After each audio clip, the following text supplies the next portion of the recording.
Welcome to exam theory. तो RRB NTPC CBT 1 2021 में total आपके एग्जाम 133 शिफ्ट में कराए गए थे, जिसके सारे मैथ के सॉल्यूशन आपको इस चैनल पर देखने को मिलेंगे। तो आज हम लोग इस वीडियो में 5/1/2021 के शिफ्ट 2 के सारे मैथ के प्रश्नों के सॉल्यूशन इस वीडियो में देखेंगे। तो वीडियो के अंत तक जरूर बने रहिएगा। तो अगर आप इस चैनल पर नए हैं तो हमारे चैनल को सब्सक्राइब जरूर कर ले। ये हमारा सोशल मीडिया प्लेटफॉर्म है, आप हमसे यहाँ भी जुड़ सकते हैं। इसके लिंक आपको इस वीडियो के डिस्क्रिप्शन बॉक्स में मिल जाएंगे। और इस वीडियो को अपने दोस्तों के साथ शेयर करना बिल्कुल भी नहीं भूलिएगा। तो आज हम लोग जो है इस वीडियो में 5/1/2021 के शिफ्ट 2 के मैथ के प्रश्नों के सॉल्यूशन देखेंगे। बाकी जो भी आपका यहाँ पर शिफ्ट पीला में किया गया है उसके सारे मैथ के प्रश्नों के सॉल्यूशन इस चैनल पर करा दिए गए हैं। तो ये सारे वीडियो आप हमारे चैनल के प्लेलिस्ट में जाकर देख सकते हैं। तो चलेंगे आज के प्रश्नों की ओर। देखेंगे क्वेश्चन नंबर 1।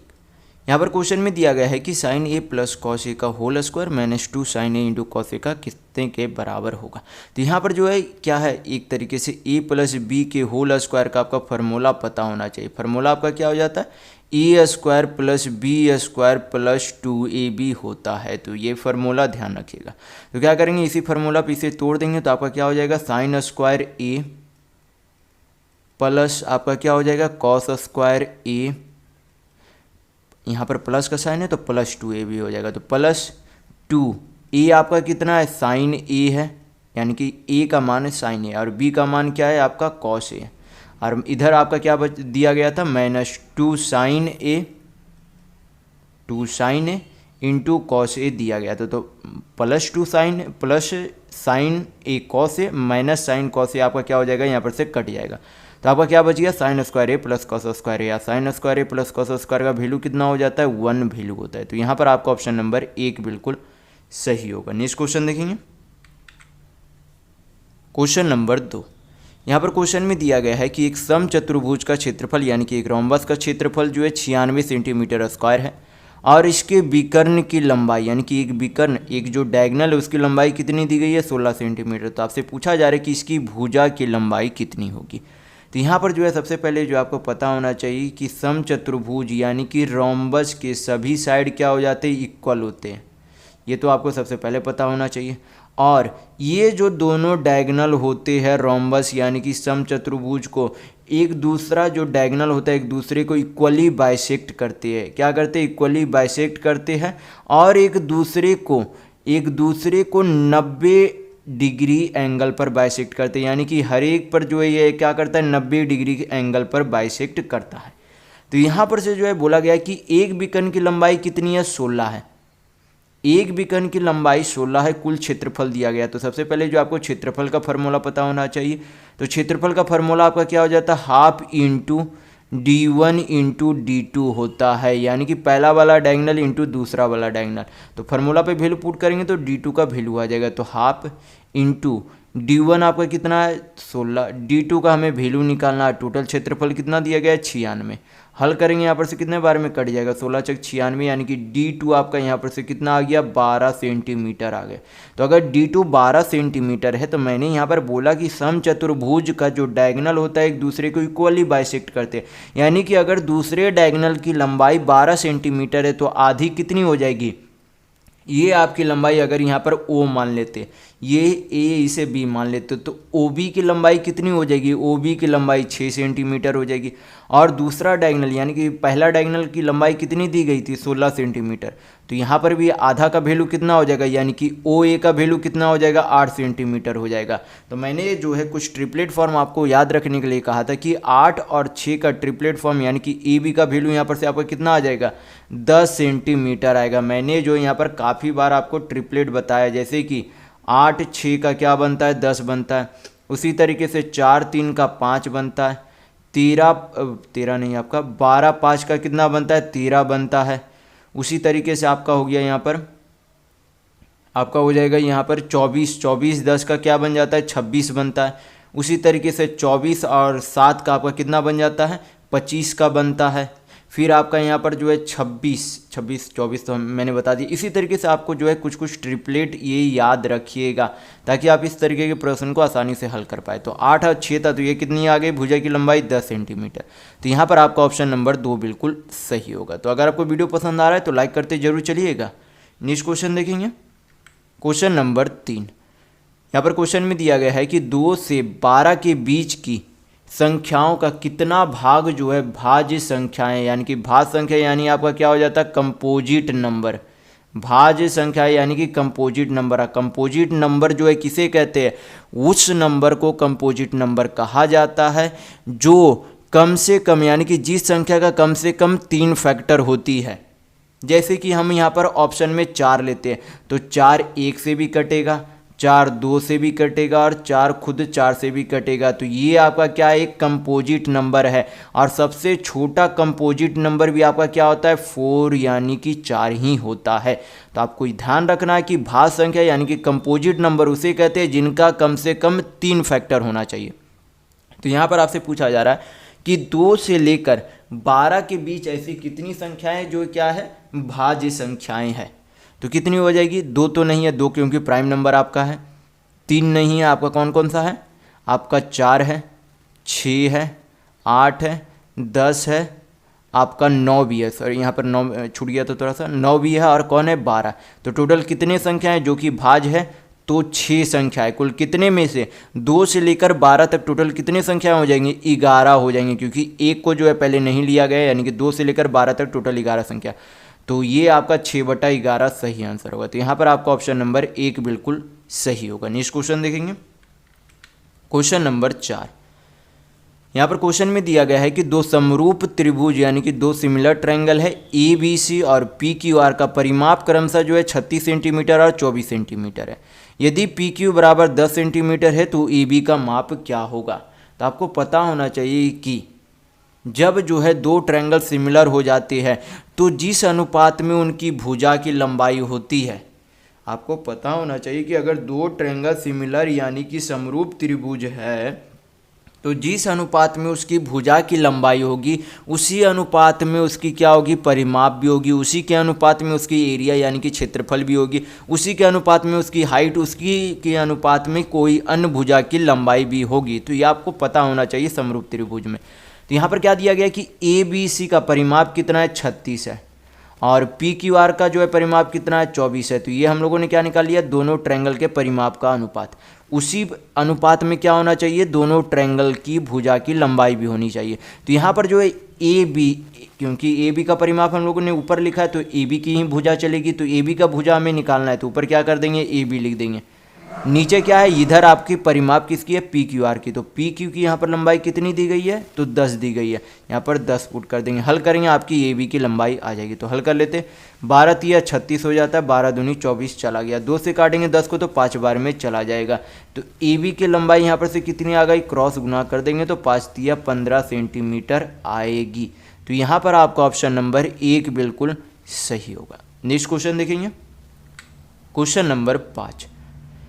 यहाँ पर क्वेश्चन में दिया गया है कि वर्गों 90 से लेकर 120 और 120 से लेकर 150 के मध्य बिंदुओं का योग यानी कि सम क्या होगा। तो यहाँ पर जो है इसका सम निकालने के लिए यानी कि पहले जो है हमें क्या चाहिए, मध्य संख्याएं चाहिए, मध्य बिंदु यानी कि मध्य संख्याएं चाहिए।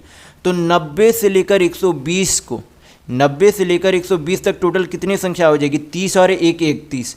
ये जो 90 भी है वो भी काउंट होगा आपका यहाँ पर, क्योंकि 90 से लेकर 120 यानी कि 90 खुद और 120 भी खुद, यानी कि टोटल कितने संख्या है 31 संख्या है। तो बीच की संख्या 90 और 120 में से कौन सी हो जाएगी, तो बीच की संख्या आपकी जो यहाँ पर 16वां नंबर पे जो संख्या होगी, यानी कि 90 से लेकर जो आपकी 16वें नंबर पे जो संख्या होगी वही आपकी क्या होगी, बीच की संख्या होगी 90 और 120 पे। तो आपकी बीच की संख्या यहाँ पर कौन सी हो जाएगी, 90 तो एक आपका हो गया यहाँ पर ये 15 जोड़ेंगे यानी कि आपका 105 हो गया बीच की संख्या। फिर जो है यहाँ पर भी आपकी कितनी है 30 है, 31 संख्याएँ हैं। इनमें भी से बीच की संख्या कौन सी होगी, जो 16 नंबर पे होगी। 16 नंबर पे कौन सी होगी, तो 120 तो पहले एक खुद हो गया, 15 जोड़ देंगे तो कितना हो जाएगा आपका 135। आपका अब क्या पूछा जा रहा है, इन दोनों का योग पूछा जा रहा है। तो योग आपका कितना हो जाएगा 105 + 135 यानी कि 240 आपका आंसर होगा। तो यहाँ पर आपका ऑप्शन नंबर 4 बिल्कुल सही होगा। नेक्स्ट क्वेश्चन देखेंगे, क्वेश्चन नंबर 6। यहाँ पर क्वेश्चन में दिया गया है कि sin 2a बराबर 2 sin a है। तो आपसे पूछा जा रहा है कि a का वैल्यू क्या होगा। तो सबसे पहले जो आपको पता होना चाहिए कि sin 2a का फार्मूला क्या होता है। तो sin 2a का फार्मूला होता है 2 sin a इंटू आपका क्या हो जाता है cos a होता है, बराबर आपका क्या है 2 साइन ए है।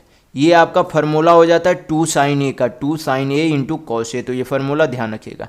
यहाँ पर से क्या हो जाएगा 2 साइन ए चला गया। तो कॉस ए बराबर आपका कितना बच गया, कॉस ए बराबर यहाँ पर से 1 बच गया। कितना बच गया, 1 बच गया। तो कॉस ए में यानी कि कॉस के कितने डिग्री का वैल्यू जो है मान 1 होता है। कॉस जो है कॉस 0 डिग्री का मान आपको पता होना चाहिए कि कॉस 0 डिग्री का वैल्यू कितना होता है, 1 होता है। यानी कि यहाँ पर ए बराबर कितना डिग्री हो जाएगा, 0 डिग्री वैल्यू होगा। तो यहाँ पर आपका ऑप्शन नंबर 1 बिल्कुल सही होगा। मैंने काफ़ी बार आपको बोल चुका हूँ कि टेन का, कॉट का, सेक का, कॉसेक का, कॉस का हो गया, आपका साइन का हो गया, इसके 1 से लेकर 1 to 90 डिग्री, 1 डिग्री तो नहीं होता है, 0 डिग्री, 0 डिग्री से बोल सकते हैं, 0 डिग्री से लेकर 90 डिग्री। कौन कौन सा आपका डिग्री हो जाता है, 0 डिग्री हो जाता है, 30 डिग्री हो जाता है, आपका 60 डिग्री हो जाता है, 90 डिग्री हो जाता है। इन चारों का और छेबों में यानी कि जैसे कि टेन, कॉट, कॉस, कॉसेक, इसका जो है 6 गो होते हैं, उनके 0, 30, 60 और 90 डिग्री का वैल्यू आप हमेशा याद रखिएगा, तभी आप बहुत सारे ट्रिग्नोमेट्री हल कर पाएंगे। नेक्स्ट क्वेश्चन देखेंगे, क्वेश्चन नंबर 7। यहाँ पर क्वेश्चन में दिया गया है कि a + 0 = 0 + a = a, जहाँ a जो है वास्तविक संख्या यानी कि क्या है, रियल नंबर है। वास्तविक संख्या यानी कि रियल नंबर है। तो यह किस कारण से सत्य है। तो यहाँ पर a जो है a + 0 0 + a = a, ऐसा क्यों हुआ कि a में 0 प्लस करने पर भी क्या आ रहा है, यहाँ पर बाद में a आ रहा है। तो आपको पता होना चाहिए कि रियल नंबर पहले क्या किसे कहते हैं। रियल नंबर उसे कहते हैं जैसे -1 भी रियल नंबर है, 0 भी रियल आपका नंबर है, 1 भी रियल नंबर, या फिर रूट में भी अगर कोई वैल्यू रहे वो भी रियल नंबर है। यानी कि जो संख्याएं हैं वो भी क्या है, रियल नंबर है। तो अगर रियल यानी कि वास्तविक संख्या में कुछ भी जोड़ दिया जाए तो क्या रहेगा, खुद की संख्या ही, यानी कि अगर कोई भी वास्तविक संख्या में 0 जोड़ दिया जाए तो वह वास्तविक संख्या जितनी थी उतनी ही वह हमेशा रहेगी 0 जोड़ने के बावजूद ही। तो यहाँ पर आपका क्या हो जाएगा, ऑप्शन नंबर 1 बिल्कुल सही होगा कि शून्य के योगात्मक जो है गुण के कारण, क्योंकि वास्तविक संख्या में शून्य जोड़ने पर वह खुद के बराबर ही रहती है। तो यहाँ पर आपका ऑप्शन नंबर 1 बिल्कुल सही होगा। नेक्स्ट क्वेश्चन देखेंगे, क्वेश्चन नंबर 8। यहाँ पर क्वेश्चन में दिया गया है कि सर्वाधिक वेतन प्राप्त करने वाले सीईओ के वेतन और न्यूनतम भुगतान करने वाले सीईओ के वेतन का अंतर कितना। तो यहाँ पर जो है दिया क्या गया असल में, ग्राफ में दिया गया सैलरीज ऑफ सीईओ, यानी कि जो है अलग अलग जो है जैसे कि C1 से लेकर C6 तक आपका क्या है, सब सीईओ के यहाँ पर नाम दिए गए एक तरीके से, यानी कि डिनोट किया गया है सीईओ को। तो यहाँ पर जो है सबसे अधिक वेतन किस वाले सीईओ को मिला है, यहाँ पर ये 75 लाख जो है सबसे अधिक यहाँ पर वेतन मिल रहा है। और सबसे न्यूनतम वेतन आपका कौन सा है, ये 50 लाख जो है आपका क्या है, सबसे न्यूनतम वेतन है। तो यहाँ पर क्या पूछा गया कि अंतर कितना है, लेकिन अंतर किस में पूछा गया, प्रतिशत में पूछा गया, यानी कि कितना प्रतिशत जो है क्या है, अंतर है। तो अंतर कितना है 25, यानी कि 75 - 50 करेंगे तो कितना हो जाएगा 25, 75 - 50 तो 25। तुलना किससे करना है, न्यूनतम वाले से। तो न्यूनतम वाला कितना है 50 लाख, परसेंट में वैल्यू चाहिए तो 100 से गुना कर देंगे, हल करेंगे आंसर आ जाएगा 50 से 100 2 बार में चला जाएगा, तो 25 दूनी आपका कितना हो गया 50%। तो यहाँ पर आपका ऑप्शन नंबर 4 बिल्कुल सही होगा। नेक्स्ट क्वेश्चन देखेंगे, क्वेश्चन नंबर 9। यहाँ पर क्वेश्चन में दिया गया है कि कुछ त्रिभुजों की भुजाएं जो है नीचे दी गई है, इनमें से जो है समकोण त्रिभुज यानी कि राइट एंगल ट्रायंगल की पहचान कीजिए।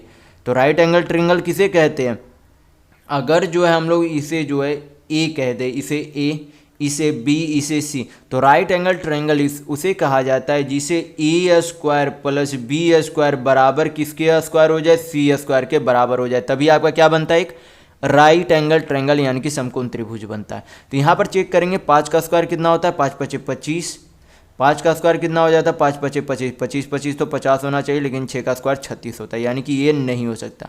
5√2 अगर यहाँ पर रहता तो भला आपका सही हो सकता था C का मान, ये लेकिन 6 है तो सही नहीं होगा। ये आपका क्या है 4 है 5 है, ये आपका 7 है, ये भी नहीं हो सकता क्योंकि 4 × 6 = 16 होता है, 5 × 5 = 25 होता है और 7 × 7 = 49 होता है। तो 25 और 16 आपका कितना हो जाएगा 41 होता है, लेकिन यहाँ पर 49 हो रहा है, नहीं हो सकता। 4 है 5 है 6 है, ये भी नहीं हो सकता क्योंकि ये भी ट्रिपलेट फॉर्म नहीं बना रहा है, क्योंकि 4 × 6 = 16, 5 × 5 = 25, 41 होता है और यहाँ पर फिर 6 6 36 हो जाएगा, जो कि बराबर नहीं है। आपका यहाँ पर जब देखेंगे तो 7 का स्क्वायर कितना होता है 49, 24 का स्क्वायर कितना होता है 576, और 25 का स्क्वायर कितना हो जाता है 625। इन दोनों को जोड़ेंगे यानी कि 576 प्लस 49 करेंगे तो कितना हो जाएगा आपका 625 होगा, जो कि इसके बराबर है। यानी कि ये क्या बना रही है, एक राइट एंगल ट्रायंगल बना रही है। और मैंने जो है आपको काफ़ी बार जो ट्रिपलेट फॉर्म आपको 5-10 जो याद करने के लिए मैंने बोला था, उसमें काफ़ी बार ये वाला मैं बता चुका हूँ।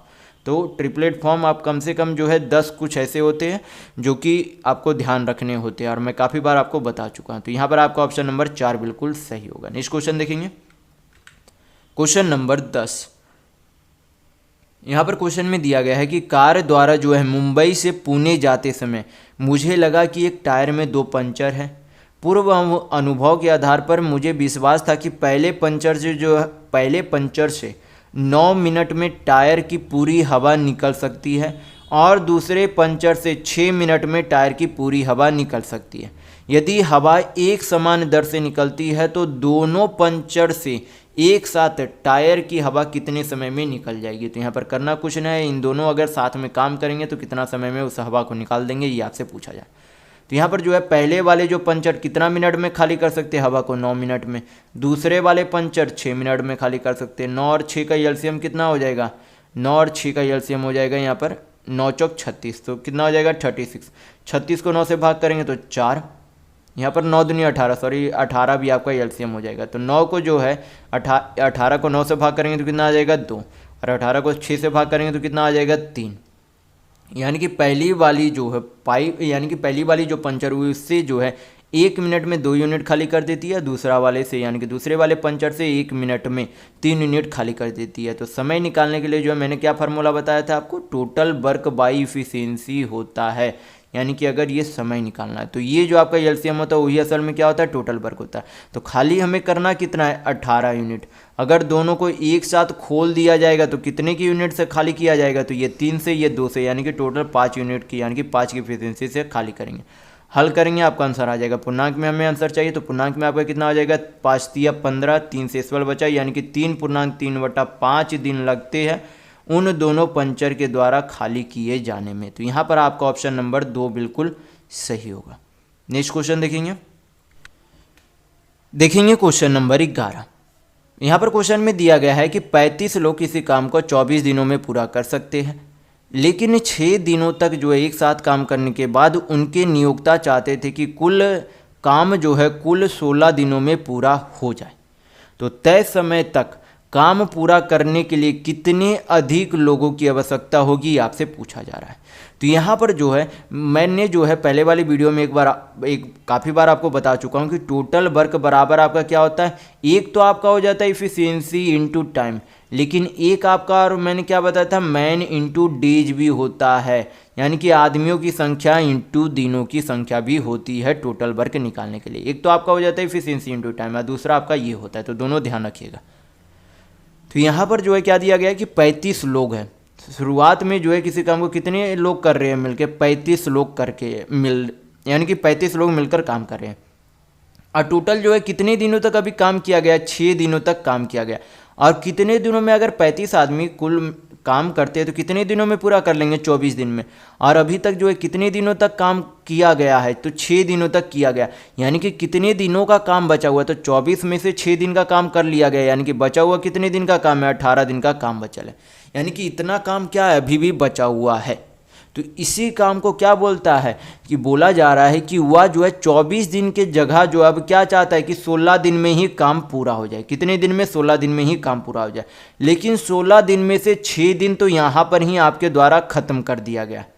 ये जो है 16 दिन में 16 दिन का जो काम पूरा करना है उसमें से 6 दिन तो पहले ही ख़त्म किया जा चुका है। तो बचा हुआ भी अब कितना दिन है, 10 दिन अभी भी बचा हुआ है। और यहाँ पर से क्या निकाल सकते हैं, इस 10 दिन में कितने आदमी मिलकर इस पूरे काम को कर सकते हैं। फिर क्या करेंगे, यहाँ पर 35 में से माइनस कर देंगे तो आपकी बढ़ी हुई लोगों की संख्या निकल जाएगी। तो हल कर लेते हैं यहाँ पर से, 5 सते 35, 5 दूनी 10, 2 से काटेंगे तो 2 9 18, x बराबर आपका कितना आ जाएगा 9 सते 63। यानी कि अगर 16 दिन में काम को पूरा करना है तो बचे हुए काम को 63 आदमी मिलकर करेंगे तब पूरा काम हो जाएगा। लेकिन यहाँ पर ये नहीं पूछा कि कितना काम मिलकर करेंगे, कितना लोग मिलकर करेंगे तो काम को पूरा हो जाएगा। आपसे ये पूछा जा रहा है कि कितना जो है आदमियों की संख्या बढ़ाया जाएगा। तो यहाँ पर जो है पहले कितने लोग थे, 35 लोग थे, तो बढ़ने के बाद तो 63 हो गए, पहले कितने थे 35, यानी कि कितना बढ़ाया गया, तो माइनस करेंगे तो यहाँ पर आपका कितना आ जाएगा 28 आ जाएगा। 8 5 13 3 2 5 1 6, यानी कि सही है आपका 28 आदमी क्या किया गया, उसकी संख्या बढ़ाई गई। तो यहाँ पर आपका ऑप्शन नंबर 4 बिल्कुल सही होगा। नेक्स्ट क्वेश्चन देखेंगे, क्वेश्चन नंबर 12। यहाँ पर क्वेश्चन में दिया गया है कि यदि यक्स का 35% 140 है तो आपसे पूछा जा रहा है कि यक्स का मान ज्ञात कीजिए। तो करना कुछ नहीं है, 35% का फ्रैक्शन वैल्यू कितना हो जाता है आपका, या फिर आपको यहाँ पर जो है फ्रैक्शन वैल्यू भी निकालने की ज़रूरत नहीं। यक्स है 35% है, परसेंट हटाएंगे तो नीचे कितना चला जाएगा 100, बराबर आपका कितना दिया गया 140। 35 से 140 काटेंगे 4 बार में चला जाएगा, क्रॉस गुना करेंगे तो आपका कितना आ जाएगा 4 × 100 यानी कि 400। तो यक्स का वैल्यू कितना आ गया 400। तो यहाँ पर आपका ऑप्शन नंबर 2 बिल्कुल सही होगा। नेक्स्ट क्वेश्चन देखेंगे, क्वेश्चन नंबर 13।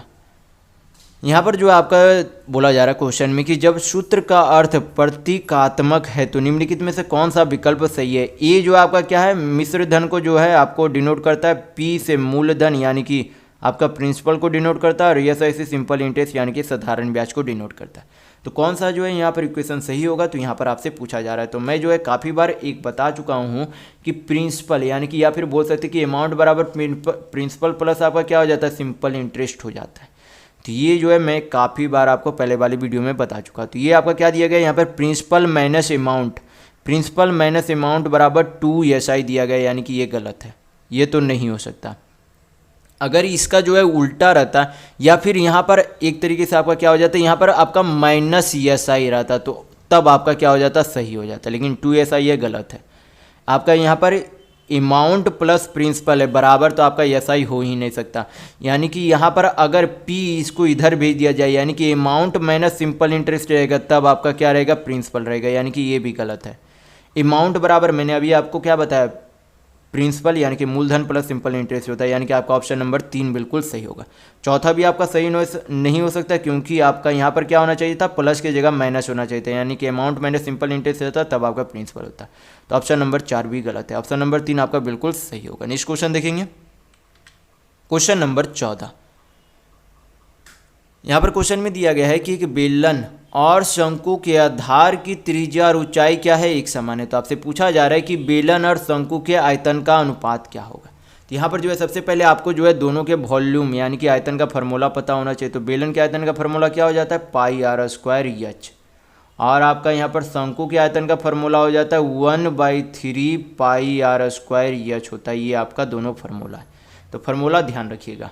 तो यहाँ पर जो है बोला गया है कि दोनों की त्रिज्या और ऊंचाई क्या है समान है, यानी कि अगर ये r² का जितना वैल्यू होगा यहाँ भी r² का उतना ही वैल्यू होगा, h का जितना इसका वैल्यू है उसका इतना भी h का वैल्यू है, पाई जिसका इतना वैल्यू है उसका भी पाई उतना ही वैल्यू है।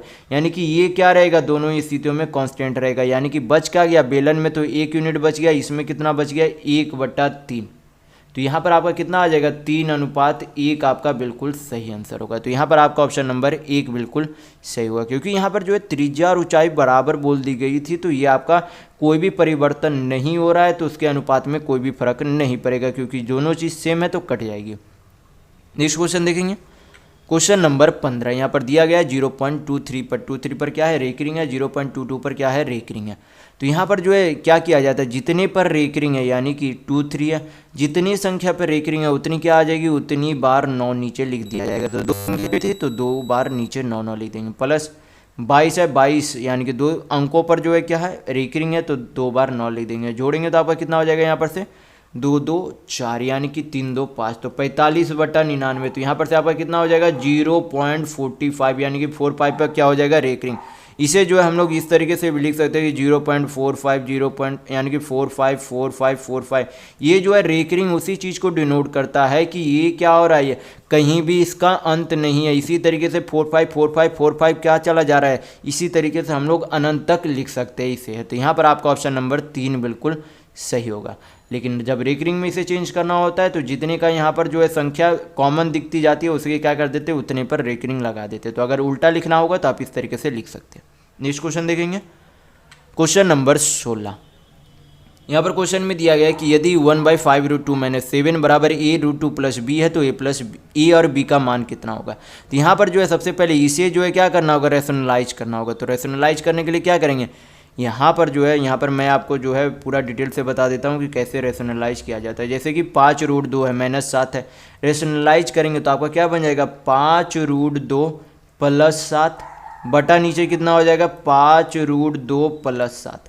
हल करेंगे तो कितना हो जाएगा, ऊपर तो आपका आ जाएगा 5√2 + 7 और नीचे जो है क्या है a - b है, a + b है। तो मैंने a - b into a + b का आपको फार्मूला बता रखा है कि फार्मूला क्या हो जाता है a² - b², ये फार्मूला होता है। तो फार्मूला ध्यान रखिएगा।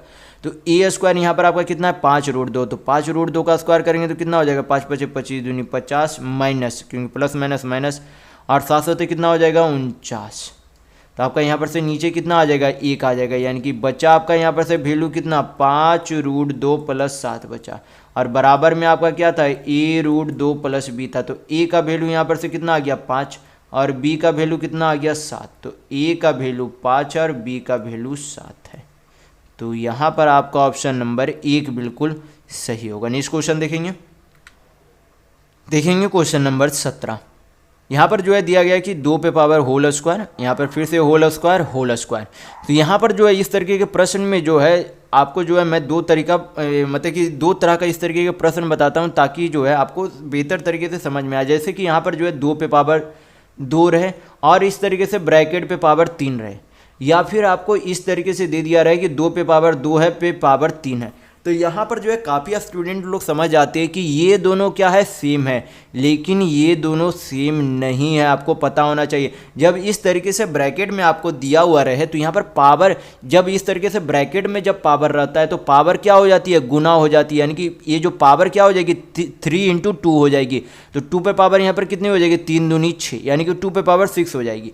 लेकिन जब इस तरीके का जब नंबर दिया हुआ रहता है तो इससे हमें पता चलता है कि ये क्या है, ये 2 पे पावर 2 पर पावर 3 है, यानी कि इस ये जो आपका 2 है उस पर भी पावर क्या है ये 3 है। तो ये क्या होगा गुना नहीं होगा, ये पावर बैठेगा।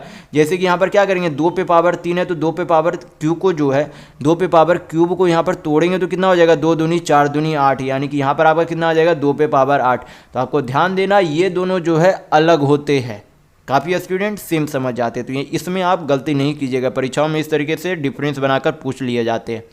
तो यहाँ पर जो है यहाँ पर तो आपका क्या हो जाएगा, क्योंकि ब्रैकेट दिए हुए तो यहाँ पर आपका पावर गुना होते चला जाएगा। तो आपका कितना हो जाएगा, सभी पावर को गुना कर देंगे तो 2 दूनी 4 दूनी कितना हो गया 8, यानी कि 2 पे पावर 8 बिल्कुल सही आंसर होगा। तो यहाँ पर आपका ऑप्शन नंबर 3 बिल्कुल सही होगा। नेक्स्ट क्वेश्चन देखेंगे क्वेश्चन नंबर 18। यहाँ पर क्वेश्चन में दिया गया है कि किसी मेज को जो है 1750 रुपये में बेचने पर जो लाभ होता है उसी की तुलना में 1800 रुपये में बेचने पर 4% अधिक लाभ प्राप्त होता है। तो आपसे पूछा जा रहा है कि उस मेज का क्रय मूल्य कितना है। तो यहाँ पर जो है बोला कि 1750 के जगह 1800 में बेचता है तो उसे कितना अधिक लाभ होता है 4% का अधिक लाभ होता है, और बेचता है कितने अधिक रुपये में 1750 की जगह 1850 में बेचता है, यानी कि 50 रुपये अधिक में बेचता है, यानी कि 4% का वैल्यू असल में क्या है 50 रुपये के बराबर है। आपसे पूछा क्या जा रहा है क्रय मूल्य। तो मैं काफ़ी बार बता चुका हूँ कि किसी भी वस्तु का क्रय मूल्य जो है खुद में कितना होता है 100% होता है। तो अगर 4% का वैल्यू 50 है तो 100% का वैल्यू निकालने के लिए क्या करेंगे, दोनों तरफ 25 से गुना कर देंगे, 100% का वैल्यू आ जाएगा। 25 चौक कितना हो गया 100%, और 50 × 25 कितना हो गया आपका 1250, यानी कि वस्तु का क्रय मूल्य कितना आ गया 1250 रुपये। तो यहाँ पर आपका ऑप्शन नंबर 2 बिल्कुल सही होगा। नेक्स्ट क्वेश्चन देखेंगे क्वेश्चन नंबर 19। यहाँ पर क्वेश्चन में दिया गया है कि दो संख्याओं का महत्तम यानी कि एचसीएफ 15 है और उनका लघुत्तम समावर्तक यानी कि एलसीएम 225 है। तो उनमें से एक संख्या 45 है, तो दूसरी संख्या क्या होगी। तो यहाँ पर जो आपको इस तरीके के प्रश्न को हल करने के लिए एक फार्मूला पता होना चाहिए। फार्मूला क्या हो जाता है, पहली संख्या इंटू दूसरी संख्या बराबर होती है किसके, इन दोनों संख्याओं का एचसीएफ और इन दोनों संख्याओं के एलसीएम के गुणज के बराबर होती है। तो ये फार्मूला ध्यान रखिएगा। तो यहाँ पर आपका जो है एक संख्या कितनी दी गई है 45, दूसरी संख्या हमें निकालनी है तो दूसरी संख्या से डिनोट कर देंगे। एचसीएफ कितना है दोनों संख्याओं का 15 और एलसीएम कितना है 225। हल करेंगे तो आपका यहाँ पर से कितना आ जाएगा, दूसरी संख्या बराबर 15 × 225 बटा 45। ये आपकी क्या होगी, यही आंसर होगी। हल करने की ज़रूरत नहीं है क्योंकि आंसर ऑप्शन में जो आपका आंसर यही दिया गया। अगर यहाँ पर जो है सिंप्लीफाई आपको करना, मतलब कि आपको करना है तो कर लीजिएगा, आपका आंसर आ जाएगा। लेकिन यहाँ पर जो है आंसर आपका ऑप्शन में इतना पर ही दिया गया, तो यहाँ पर आपका ऑप्शन नंबर 1 बिल्कुल सही होगा। नेक्स्ट क्वेश्चन देखेंगे, क्वेश्चन नंबर 20। यहाँ पर दिया गया कि 8m³ माइनस n³ का वैल्यू क्या होगा। तो 8m³ को हम लोग क्या लिख सकते हैं, 2m का होल क्यू लिख सकते हैं, माइनस आपका क्या हो जाएगा n³। ये आपका क्या हो गया, a³ माइनस b³ का फार्मूला हो गया। तो फार्मूला आपको पता होना चाहिए कि a³ माइनस b³ का फार्मूला क्या होता है, फार्मूला होता है a minus b into a square plus a b plus आपका क्या हो जाता है, b हो जाता है। तो ये फार्मूला ध्यान रखिएगा, फार्मूला को कुछ नहीं करना, इसी को क्या करना है, फार्मूला पे तोड़ना, आपका आंसर आ जाएगा। तो a³ माइनस b³ है, तो पहले क्या लिखेंगे, a माइनस b यानी कि 2m माइनस क्या करेंगे n, फिर क्या करेंगे ए स्क्वायर यानी कि 2m का स्क्वायर, तो कितना हो जाएगा 2 दूनी 4m स्क्वायर, प्लस क्या हो जाता है ए बी यानी कि 2m इंटू n करेंगे तो कितना हो जाएगा आपका 2mn प्लस n का क्या करना स्क्वायर कर, यानी कि ये आपका यहाँ पर क्या हो जाता है बी स्क्वायर होगा, ये आपका बी स्क्वायर, तो यहाँ पर क्या हो जाएगा n स्क्वायर, यही आपका क्या होगा आंसर होगा। तो यहाँ पर आपका ऑप्शन नंबर 3 बिल्कुल सही होगा क्योंकि 2m माइनस 1 सही है, 2m माइनस n और 4m square plus 2mn plus n square सही है। ऑप्शन नंबर 3 आपका सही होगा। नेक्स्ट क्वेश्चन देखेंगे, क्वेश्चन नंबर 21। यहाँ पर क्वेश्चन में दिया गया है कि यदि गोले की त्रिज्या दोगुनी कर दी जाती है तो इस प्रकार बने नए गोले और वास्तविक गोले का आयतन का अनुपात कितना होगा। तो यहाँ पर जो है मान लें पहले त्रिज्या और बाद वाली त्रिज्या, तो पहले वाली त्रिज्या जो अगर 1 यूनिट थी तो उससे दोगुना क्या हो जाती है बाद में त्रिज्या यानी कि 2 यूनिट हो जाती है। तो यहाँ पर जो है सबसे पहले आपको क्या पता होना चाहिए, उस गोले का आयतन का फार्मूला पता होना चाहिए। तो फार्मूला आपका क्या हो जाता है 4/3 पाई आर क्यू, ये फार्मूला आपका होता है। तो फार्मूला ध्यान रखिएगा।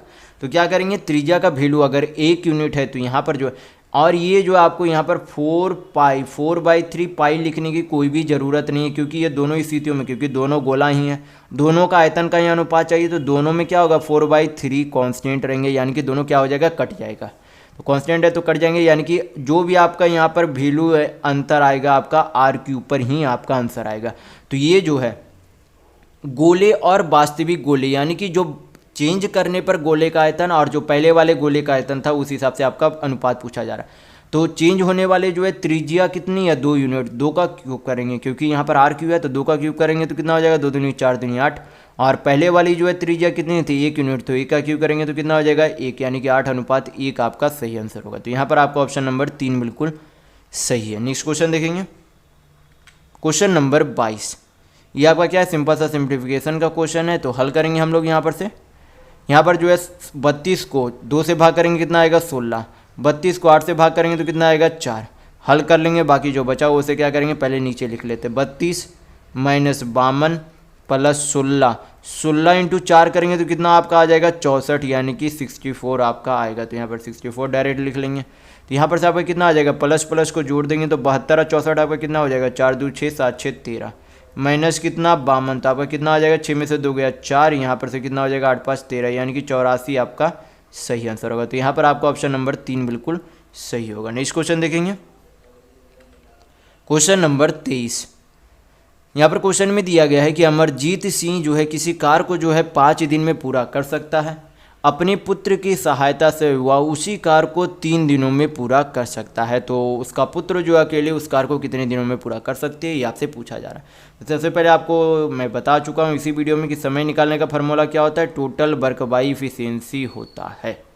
तो यहाँ पर हमें क्या चाहिए होगा, टोटल वर्क चाहिए होगा, दोनों का इफिशियंसी चाहिए होगा। तो यहाँ पर जो है सबसे पहले जो है अमर अकेले जो है कितना दिनों में काम को पूरा कर सकते हैं 5 दिनों में, और अमर और उसका सन यानी कि उसके बेटा मिलकर जो है उसका पुत्र मिलकर जो है कितने दिनों में कर सकता है 3 दिनों में।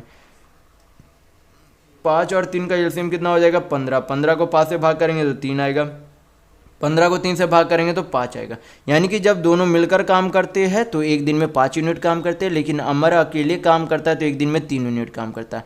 तो अगर अमर अकेले एक दिन में 3 यूनिट काम करता है, दोनों मिलकर एक दिन में 5 यूनिट काम करते हैं, तो 5 माइनस 3 करेंगे तो क्या निकल जाएगा, उसके पुत्र यानी कि सन की इफिशियंसी निकल जाएगी। तो 5 माइनस 3 कितना आ जाएगा 2, यानी कि उसके बेटे की कार्य क्षमता कितनी है 2 है, और कुल करना कितना काम है उसके बेटे को यानी कि पुत्र को 15 काम करना है। तो टोटल वर्क भी पता है, इफिशियंसी भी पता है, समय निकल जाएगा। समय बराबर टोटल वर्क 15 इफिशियंसी बटा 2। पूर्णांक में आंसर चाहिए तो 7.1/2 आपका क्या आ जाएगा, दिनों की संख्या आ जाएगी। तो यहाँ पर आपका ऑप्शन नंबर 4 बिल्कुल सही होगा। नेक्स्ट क्वेश्चन देखेंगे, क्वेश्चन नंबर 24। यहाँ पर क्वेश्चन में दिया गया है कि 5 घंटे एक साथ बजना शुरू करती है और वे क्रमशः 2, 4, 6, 8 और 10 सेकेंड के अंतराल पर बजती है, तो 30 मिनट में वे कितनी बार जो एक साथ बजेगी ये आपसे पूछा जा रहा है। तो यहाँ पर जो है सबसे पहले क्या करेंगे, ये जो यहाँ पर संख्या दी गई है उनका क्या करेंगे, एलसीएम यानी कि लघुत्तम ले लेंगे। तो लघुत्तम लेने के लिए क्या करेंगे, यहाँ पर डायरेक्ट तरीका मैं आपको बता चुका हूँ पहले वाली वीडियो में काफ़ी बार। तो यहाँ पर सबसे पहले क्या करेंगे, बड़ी संख्या लेंगे, उससे छोटी संख्या 8 है तो इसमें तो 2 पहले ही आ गया, तो यहाँ पर क्या बचा, 4 बचा। 6 लेना है तो 2 तो पहले ही आ गया तो 3 ले लेंगे। फिर आपका क्या, 4 तो आ गया तो इसी में 2 भी आ गया तो गुना कर देंगे, आपका क्या निकल जाएगा, एलसीएम कितना हो जाएगा, 10 और 40 120 क्या हो गई, इन पांचों संख्याओं की एलसीएम आ गई। क्या आ गई, एलसीएम आ गई। तो एलसीएम आपका क्या आ गया कि 120 सेकेंड के अंतराल पर क्या होगी, भी एक साथ बजेगी। यानी कि कितने मिनट में, यानी कि अगर मिनट में निकालना चाहे तो क्या करेंगे, 60 से भाग कर देंगे, क्योंकि 1 मिनट में कितना सेकंड होते हैं, 60 सेकंड। तो 60 से भाग करेंगे तो यहाँ पर आपका कितना आ जाएगा, 2 मिनट। यानी कि 2 मिनट के अंतराल पर वे घंटियाँ क्या होती है, वो पाँचों घंटियाँ एक साथ बजती है 2 मिनट के अंतराल पर। तो टोटल जो है कितने मिनट में पूछ रहा है कि कितने बार बजेगी, 30वें मिनट में। कितने मिनट में, 30वें मिनट में आपसे पूछा जा रहा है। 2 से काटेंगे तो कितना बार में चला जाएगा, 15 बार में। और 15 बार यहाँ पर जो है आपको भागा देकर ये 15 आपका बिल्कुल यहाँ पर अभी सही आंसर नहीं है, क्योंकि जो है जब मान लीजिए कहीं से शुरुआत हुआ है तो यहाँ पर जो है कभी तो अंत होगा। तो ये जो आपका एक यहाँ पर फिनिश होगा, एक जो यहाँ पर फिनिश होगा वो आपका क्या होगा, यहाँ पर जो है जैसे कि इस तरीके से मान लीजिए कि यहाँ पर जो है इतने बार बजा, 1 बार 2 बार 3 बार 4 बार 5 बार। तो यहाँ पर जो है हम लोग सिर्फ इसे गिनकर नहीं रह सकते, क्योंकि यहाँ पर जो है कितने बिंदु है, 6 बिंदु है, 3 3 6 7 बिंदु है। ये जो है आपका कितने है, साइड डाइस जो आपके कितने, 1 2 3 4 5 6 है। तो हम लोग जो है भाग करके मान लेते कि यही जो है 6 बार घंटी बजी होगी, लेकिन असल में कितनी बार बजी होती है, 7 बार। यानी कि जो भी भाग करने पर आता है उसमें हम लोग क्या कर देते, +1 कर देते। तो आपका कितनी बार टोटल घंटी बजी होगी उस 30 मिनट में, तो 16 बार बजी होगी। तो यहाँ पर आपका ऑप्शन नंबर 2 बिल्कुल सही होगा। नेक्स्ट क्वेश्चन देखेंगे, क्वेश्चन नंबर 25। यहाँ पर क्वेश्चन में दिया गया है कि निम्नलिखित में से किस स्थिति में ट्रायंगल ABC और ट्रायंगल PQR के समरूप होगा। तो हमें क्या करना है, मैंने अभी जो है इसी वीडियो में बताया था कि कोई भी जो समरूप यानी कि सिमिलर ट्रायंगल होती है उनकी भुजाओं का अनुपात क्या होता है, समान होता है। यानी कि अगर जो है 2 ट्रायंगल है, जैसे कि यहाँ पर जो है मैं यहाँ पर ABC और एक आपका क्या है PQR है, क्या है PQR है। तो यहाँ पर जो है जिस अनुपात में AB होगी, यानी कि AB/BC क्या होती है, जब ये जो है आप दोनों ट्रायंगल सिमिलर होती है तो आपका क्या बनना चाहिए, AB/BC इक्वल क्या होना चाहिए, आपका PQ/QR होना चाहिए। तो ये अगर जो भी आपका ऑप्शन में इसे पुट करने पर सही रेशियो आपका बनता वही आपका क्या होगा, सही आंसर होगा। तो AB जो है कितना दिया गया है, 2.5 और BC कितना दिया गया, 4.5 बराबर PQ कितना है, 5 है। पहले वाले हम ऑप्शन चेक करेगा, QR कितना है, 9 है। हल करेंगे, पॉइंट हटा देंगे, 5 बचे कितना हो जाएगा, 25, 5 9 45। यानी कि इधर भी आपका कितना है, 5:9 है, इधर भी कितना है, 5 यानी कि 5/9 5/9 है। यानी कि यही आपका ऑप्शन नंबर पहला ही क्या होगा, सही होगा। बाकी ऑप्शन आप चेक करके देख लीजिएगा, आपका सेम रेशियो नहीं आएगा, तो आपका बाकी ऑप्शन गलत होगा। नेक्स्ट क्वेश्चन देखेंगे, क्वेश्चन नंबर 26। यहाँ पर जो आपसे पूछा जा रहा है कि इसका जो है सिंप्लीफाई करने पर आंसर क्या होगा। तो कुछ नहीं करना है, 0 पॉइंट कितना दिया गया, 4 दिया गया। इसे जो है पॉइंट में चेंज करेंगे तो कितना हो जाएगा, 0.404 हो जाएगा। जोड़ देंगे तो आपका कितना हो जाएगा यहाँ पर से, तो 0.80 आपका सही आंसर होगा। यानी कि आपका ऑप्शन नंबर 4 बिल्कुल सही है। नेक्स्ट क्वेश्चन देखेंगे, क्वेश्चन नंबर 27। यहाँ पर क्वेश्चन में दिया गया है कि 10 पुस्तकों का क्रय मूल्य 560 है, ऐसी 56 पुस्तकों का मूल्य कितना होगा, ये आपसे पूछा जा रहा है। तो अगर टोटल जो है 10 पुस्तकों का मूल्य कितना है, 560, एक पुस्तक का मूल्य निकालने के लिए क्या करेंगे, टोटल पुस्तक से भाग दे देंगे, कितना है 10 पुस्तक, एक शून्य चला गया, यानी कि एक पुस्तक का मूल्य कितना आ गया 56। तो पूछा क्या जा रहा है कि ऐसे जो है 56 पुस्तकों का मूल्य कितना होगा, यानी कि 56 रुपये का एक पुस्तक का टोटल 56 पुस्तकों का मूल्य कितना होगा, तो गुना कर देंगे। गुना करने के लिए यानी कि आपका क्या एक तरीके से 56 का स्क्वायर हमें निकालना है। तो डायरेक्ट जो है वैदिक तरीका क्या होता है निकालने का, आपका यहाँ पर हो जाएगा 56 अच्छे 62, 62 कितना हो जाएगा आधा 31, अच्छे का कितना हो जाएगा 36, यानी कि 31 और 36 क्या होगा 56 का स्क्वायर होगा, यानी कि आपका ऑप्शन नंबर 3 बिल्कुल सही होगा। अगर आप डायरेक्ट निकालना नहीं जानते तो 56 का स्क्वायर करके देख लीजिएगा, आपका इतना ही आएगा आंसर। नेक्स्ट क्वेश्चन देखेंगे, क्वेश्चन नंबर 28। यहाँ पर क्वेश्चन में दिया गया है कि दिए गए ग्राफ से मार्च 2019 में इलेक्ट्रॉनिक वस्तु की एक दुकान द्वारा बिक्री किए गए अन्य उत्पाद की तुलना में बिक्री किए गए लैपटॉप एवं मोबाइल की संख्या का अंतर कितना है। तो यहाँ पर जो है लैपटॉप और मोबाइल का अंतर कितना है, ये आपका यहाँ पर लैपटॉप है, ये आपका मोबाइल है। तो लैपटॉप कितना है 500 और मोबाइल कितना है 600। तो टोटल जो है कितना जो है यानी कि उत्पाद किया गया, तो 500 600 यानी कि टोटल 1100 उत्पादन किया गया लैपटॉप और मोबाइल का। अन्य का जो है टोटल उत्पादन कितना है, यहाँ पर टीवी का 300 है, रेडियो का 100, तो 300 1 400 और बाचे यानी कि घड़ी का 200। तो 4 और 2 कितना हो गया 600। इन दोनों का क्या पूछा जा रहा है अंतर, तो 11 में से 600 जाएगा तो कितना बचेगा 500, कितना बचेगा 500, यानी कि आपका ऑप्शन नंबर 4 बिल्कुल सही होगा। नेक्स्ट क्वेश्चन देखेंगे, क्वेश्चन नंबर 29। इसे क्या करना है सिंप्लीफाई करना है, तो सिंप्लीफाई करके हम लोग देख लेंगे। तो यहाँ पर आपका कितना आ जाएगा 7/2 है, भाग है, भाग को गुना में चेंज करते हो तो सामने वाली संख्या उल्टा हो जाती है, यानी कि 5/2 है तो कितनी हो जाएगी 2/5। इंटू का साइन है तो रहने देंगे 3/2, हल करेंगे, बाकी नीचे का भी जो उसी तरीके से हल कर लेंगे। ये जो आपका क्या है गुना है और यहाँ पर जो आपका क्या है भाग है, ये आपका भाग है प्लस नहीं है, ये आपका भाग है यहाँ पर प्लस नहीं है। तो हल करेंगे, यहाँ पर आपका कितना आ जाएगा 7/2। पहले जो है इसे क्या कर लेते हैं गुना कर लेंगे, तो गुना करेंगे तो आपका कितना आ जाएगा 5 × 15/2 दूनी 4। भाग है, भाग को गुना में चेंज करेंगे तो सामने वाली संख्या उल्टा हो जाएगी, यानी कि 15/4 कितना हो जाएगी 4/15, कितना हो जाएगी 4/15। इधर आपका क्या है भाग का साइन है तो कितना आ जाएगा 5.25। हल कर लेते हैं यहाँ पर से पहले, तो ये 7 कट जाएगी, फिर आपका ये 2 चला गया, आपका यहाँ पर से ये 2 चला जाएगा, 5 से काटेंगे तो 5 × 15 चला जाएगा, बाकी आपका यहाँ पर कोई भी नहीं कटेगा। तो ये जो आपका हल करेंगे तो 3 × 9 ऊपर हो जाएगा, बटा नीचे कितना हो जाएगा 4, इंटू पॉइंट हटाएंगे कितना चला जाएगा यहाँ पर से 100। सामने वाली संख्या क्या है भाग है, भाग को गुना में चेंज किया जा रहा है तो क्या हो जाएगा उल्टा हो जाएगी, यानी कि 525/100 है तो कितनी हो जाएगी 100/525। हल करेंगे तो यहाँ पर से कितना हो जाएगा 25 × 100, 25 दूनी 50, 25 1। हल करेंगे तो 4 से 4 चला गया, 3 से काटेंगे तो 3 × 9 3 × 7 21, यानी कि सिंप्लीफाई करने पर आपका कितना आंसर आ रहा है तो 3/7। तो यहाँ पर आपका ऑप्शन नंबर 1 बिल्कुल सही होगा। नेक्स्ट क्वेश्चन देखेंगे, क्वेश्चन नंबर 30। यहाँ पर क्वेश्चन में दिया गया है कि x और y जो एक दूसरे के क्या है आक्रमणानुपाती है। जब x का मान 10 है और y का मान 15 है तो निम्नलिखित में से कौन सा युग्म जो है x और y के मानों के अनुरूप नहीं है। तो x और y का जो है रेशियो जो है कितना हो जाएगा 10:15 है, तो रेशियो में वैल्यू कितना हो जाएगा 2:3, यानी कि यहाँ पर देखना है कि कौन सा ऑप्शन में 2:3 नहीं बना। तो ये तो 2:3 है, यानी कि ये जो है क्या हो जाए, ये जो है क्या x और y के अनुरूप है, यानी कि पहला नहीं हो सकता।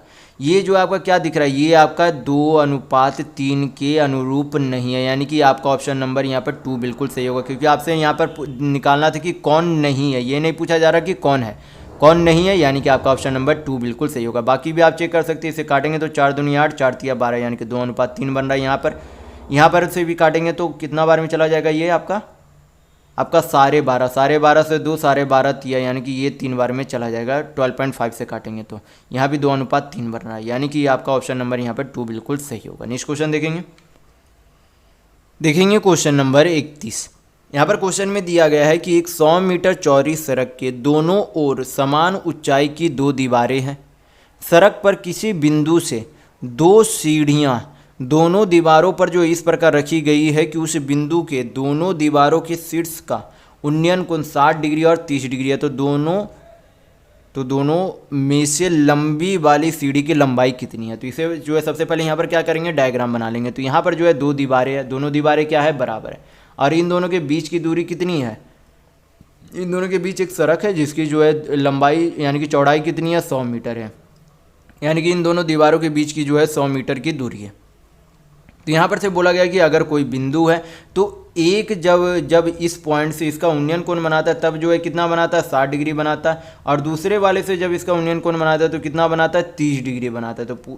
तो यहाँ पर जो है मैंने बताया था कि 60 डिग्री के सामने वाली जो है भुजा की लंबाई क्या हो जाती है, √3 के गुणज के बराबर होती है, और ये आपकी कितनी हो जाएगी, 1, यानी कि यहाँ से यहाँ तक कितना है, 1 यूनिट है। तो अगर ये √3 है तो ये भी कितना होना चाहिए, √3 होना चाहिए। कितना होना चाहिए, √3 होना चाहिए।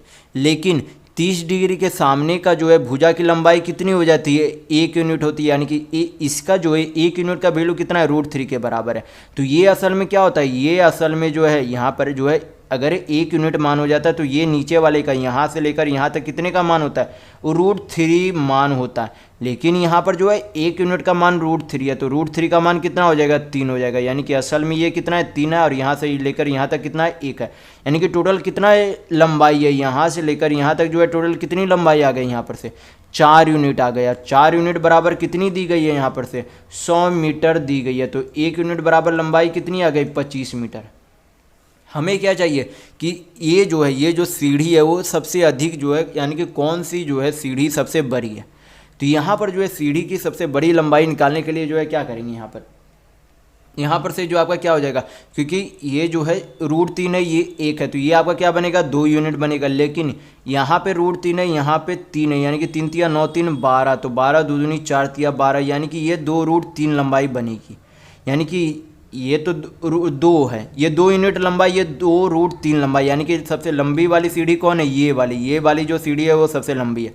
तो इसकी का वैल्यू अगर 1 यूनिट का वैल्यू 25 है तो 2√3 का वैल्यू क्या हो जाएगा, तो 2√3 गुना कर देंगे तो आपका कितना आ जाएगा, 25 दूनी 50 √3 मीटर। ये जो है क्या आ गई, सबसे बड़ी वाली सीढ़ी की लंबाई आ गई। तो यहाँ पर आपका ऑप्शन नंबर 2 बिल्कुल सही होगा। नेक्स्ट क्वेश्चन देखेंगे, क्वेश्चन नंबर 32। यहाँ पर क्वेश्चन में दिया गया है कि किसी शहर का जो है वर्तमान जनसंख्या 50,000 है। यदि शहर की जनसंख्या में 4% की वृद्धि होती है तो 2 वर्षों के बाद जनसंख्या कितनी होगी। तो 4% का सबसे पहले जो है फ्रैक्शन वैल्यू कितना हो जाएगा, 1/25, यानी कि 25 यूनिट से 25 यूनिट की कोई आबादी जो है प्रत्येक साल में क्या हो जाती है, उसमें 1 यूनिट की वृद्धि हो जाती है। यानी कि अभी जो है कितना है, अभी जो है 50,000 है, कितना है 50,000 इतनी आबादी है, तो यूनिट के हिसाब से कितना आबादी है, 25 यूनिट। लेकिन उसके अगले साल कितना हो जाएगा, 1 यूनिट की वृद्धि, यानी कि 26 साल हो जाएगी। ऐसे कितने बार चलते हैं, 2 साल, तो नीचे 25 और ऊपर एक बार क्या कर देंगे और 26 गुना कर देंगे। हल करेंगे, यहाँ पर क्या निकल जाएगा, 2 वर्षों के बाद की जनसंख्या निकल जाएगी। तो हल कर लेते हैं, 25 से काटेंगे तो 25 दूनी 50, 2000, 25 से काटेंगे तो 25 × 200, 26 का गुना कितना हो जाता है, 26 का स्क्वायर 676, यानी कि 676 इंटू क्या करना 80, तो आपका कितना आ जाएगा 0, 8 × 48 4, 8 × 56 4 60 6, 8 × 48 अच्छी आपका कितना हो गया 54, यानी कि 54,080 क्या है, ये आपकी 2 वर्षों के बाद की जनसंख्या है। तो यहाँ पर आपका ऑप्शन नंबर 1 बिल्कुल सही होगा। नेक्स्ट क्वेश्चन देखेंगे क्वेश्चन नंबर 33। यहाँ पर क्वेश्चन में दिया गया है कि दी गई तालिका के आधार पर निर्धारित करेगी, यानी कि ये जो आपका क्वेश्चन है कि यहाँ निर्धारित करे कि 2005 से 2006 तक किस अधिक प्रदूषित नदी के प्रदूषण में वृद्धि हुई है। तो यहाँ पर जो है क्या दिया गया, संदर्भ में DOB लेवल मेगा पर लीटर और -DOB स्तर, उसी तरीके से river be in Uttaranchal minus Uttaranchal में नदी बी, यानी कि ये इंग्लिश है, ये हिंदी में है। ये जो है आपका इधर क्या दिया गया, ये इंग्लिश में, इधर हिंदी में, इंग्लिश में हिंदी में, उस तरीके से संदर्भ में दिया गया। यहाँ पर जो है पूछा क्या गया कि यहाँ पर जो है प्रदूषण में वृद्धि जो है सबसे अधिक किस में हुई है। तो 55 से जो है रिवर व्यू उत्तरांचल में जो है 55 से 2005 में 55 थी, 2006 में कितनी हो गई 50, यानी कि कितनी की वृद्धि हुई, तो 30 की। और यहाँ पर जो है रिवर डी में जो है 66 से कितनी हो गई 99, तो कितनी की वृद्धि हुई 33 की, यानी कि सबसे अधिक किसमें कितनी की वृद्धि हुई 33 की, यानी कि आपका यहाँ पर ऑप्शन नंबर 1 बिल्कुल सही होगा। नेक्स्ट क्वेश्चन देखेंगे, क्वेश्चन नंबर 34। यहाँ पर जो है ग्राफ में दिया गया है कि दिए गए ग्राफ में जो है शहर जो है ABCDE और F में जो है पुरुष और महिला बेरोजगार युवाओं की जो है संख्या दी गई है प्रत्येक में।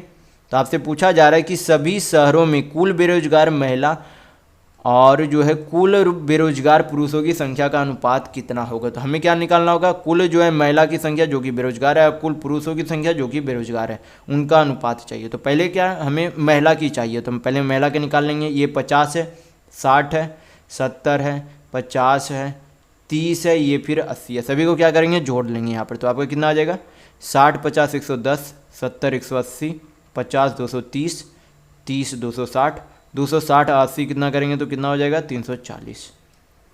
फिर ए वाले को जोड़ेंगे तो ए आपका कौन सा है, ब्लू वाला। ब्लू वाला सभी को क्या कर देना है, जोड़ देना है। तो जोड़ देंगे सभी को, 50 और 60 कितना हो जाएगा 110, 110 और 50 आपका 160, 40 200, 260 और 260 और 80 आपका कितना हो गया 340।